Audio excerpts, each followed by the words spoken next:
Scott, why movies?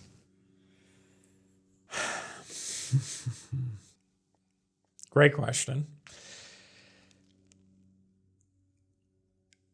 As someone who lived in a household that was very sports oriented growing up, I had a very big disconnect with my father because he always wanted me to play baseball or football.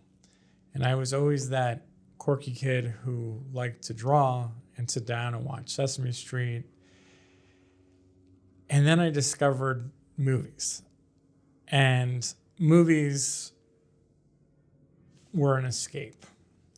They made me forget about things that were going on in my home. They made me escape into different worlds. They made me feel things. They inspired me. And I credit Tim Burton for why I do what I do today. Because yes, I grew up watching Pee-wee's Playhouse, but it wasn't until Pee-wee's Big Adventure and then Beetlejuice and Batman that I really became obsessed with movies. And my world changed entirely when I saw Tim Burton's Nightmare Before Christmas. That movie spoke to me on so many levels, and it made me love the Gothic culture. It made me fall in love with stop motion animation, but it opened my mind in such a way that I never quite experienced before. I became so obsessed with this movie that there was this art book that came out from it, and I would take it everywhere. You know, I go to the dinner table, I would go through the art book, I would bring it into the bathroom. I was just obsessed with this book. So much so that it actually made me want to draw. And there was a period of time in my life where I actually thought I wanted to become an animator. And I took animation classes because of this book, because of this movie. And it really just made me fall in love with movies, animation, and the entire thing as an art form.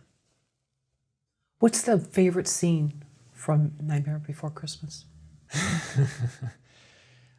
I mean, it's right from the beginning. I mean, Nightmare Before Christmas has such an iconic opening scene with the Patrick Stewart voiceover.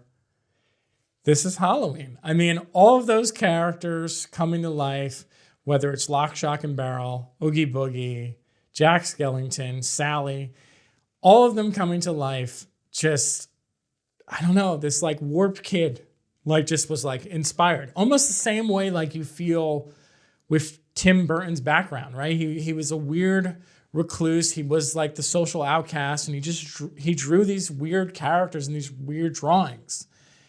And everyone was kind of like, what's up with you growing up? And I was not a popular kid.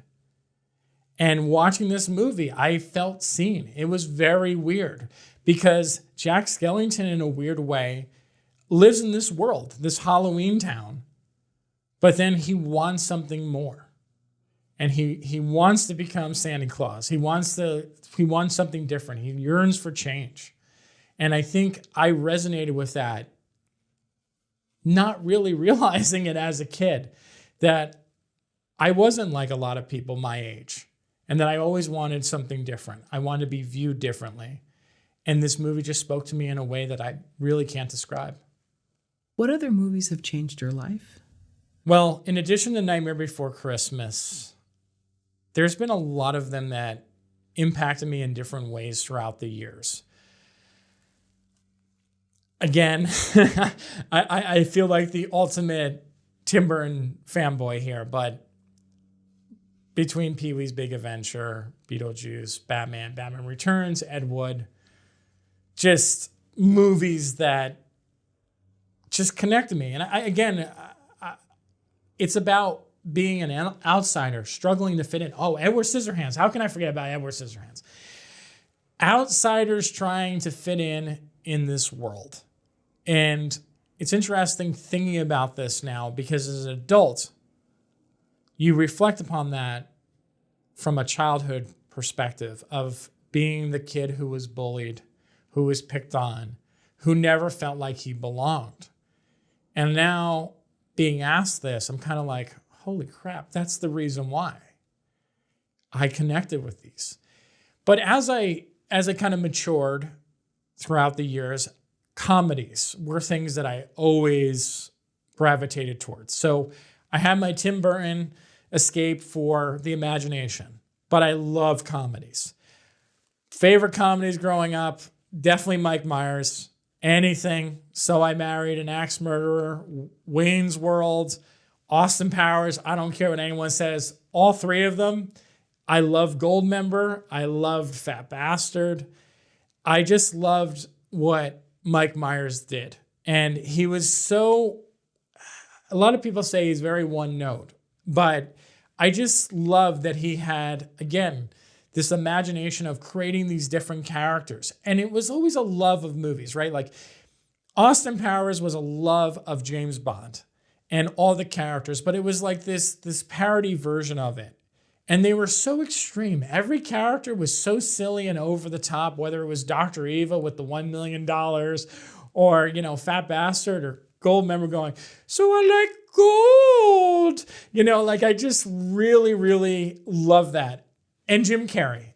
Jim Carrey is another one that talk about someone who I was obsessed with growing up. Ace Ventura, The Mask, and Dumb and Dumber coming out within a year span.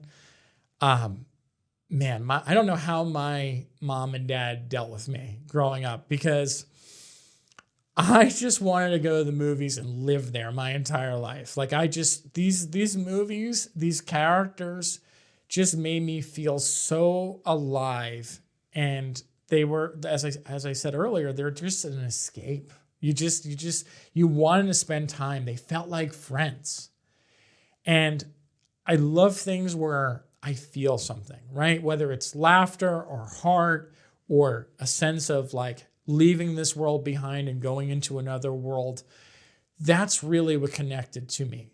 And then when I moved out here the first time, I went to Chapman University and I did a tour a couple years prior and I saw my first indie movies. And I'll never forget it because it was a back-to-back. I went to, I don't even remember. I think it was the Laemmle on Sunset 5, like where now it's like the AMC Sunset 5. But it was like a Laemmle theater long time ago. They wouldn't let anyone under the age of 16 in that theater. And they showed all these great art house movies.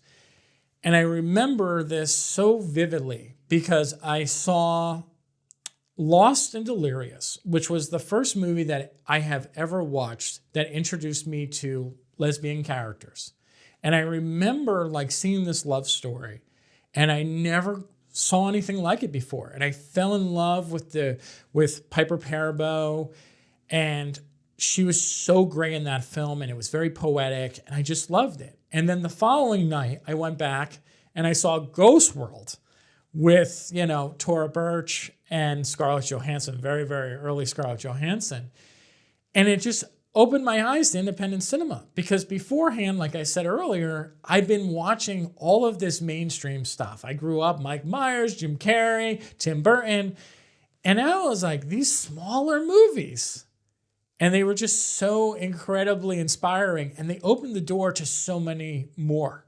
So that's when I went back and I started watching things like American Beauty and I became such an art house champion and, you know, inspired me to go to Sundance and do all these film festivals because, wow, there's other people telling stories that aren't just Hollywood studios. Do you remember Jim Carrey on In Living Color? Oh my God, Fire Marshal Bill? Of course. Yes, yes, yes. Oh, let me show you something. Yeah, absolutely.